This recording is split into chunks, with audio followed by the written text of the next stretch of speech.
Urusi, mkoa wa Kaluga, kijiji cha Trubetskoye. Kanisa la kuzaliwa kwa Yesu na mnara wa juu wa kengele. Hii ni ngazi ya kupanda hadi mnara wa kengele. Ngazi ni za mbao na mpya.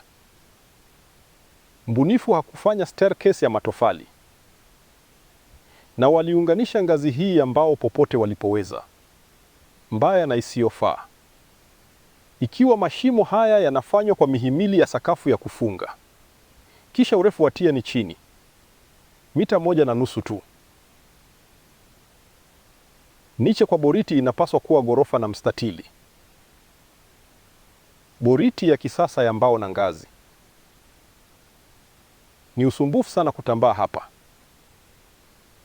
Kupanda ngazi hizi ni adha ya kweli yenye foleni za sarakasi. Haionekani niche iliyopangwa tayari kwa boriti ya mbao.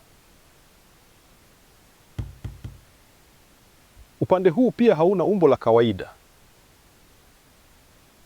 Ngoma ya kuba ya hekalu. Ngazi na mapambo yaliyotengenezwa kwa bodi safi imefanywa hivi karibuni.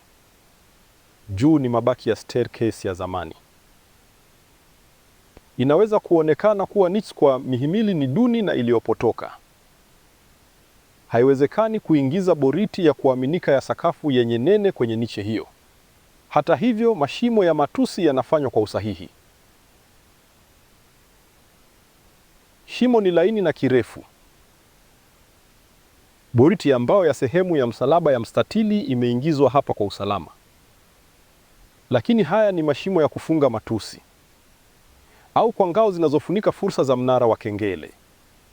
Juu ni mabaki ya staircase ya zamani ya mbao.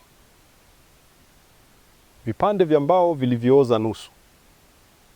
Staircase ilitengenezwa kando ya eneo la ndani la mnara wa kengele. Mashimo ya mihimili hupigwa nje ya ukuta. Mashimo yaliyopinda na kingo zilizochongoka. Kulikuwa na kipande kidogo cha tofali kilichobaki pembeni. Staircase ya zamani ya mbao. Inaweza kuonekana kuwa iliunganishwa baadaye. Shimo la ajabu kwa boriti ya sakafu.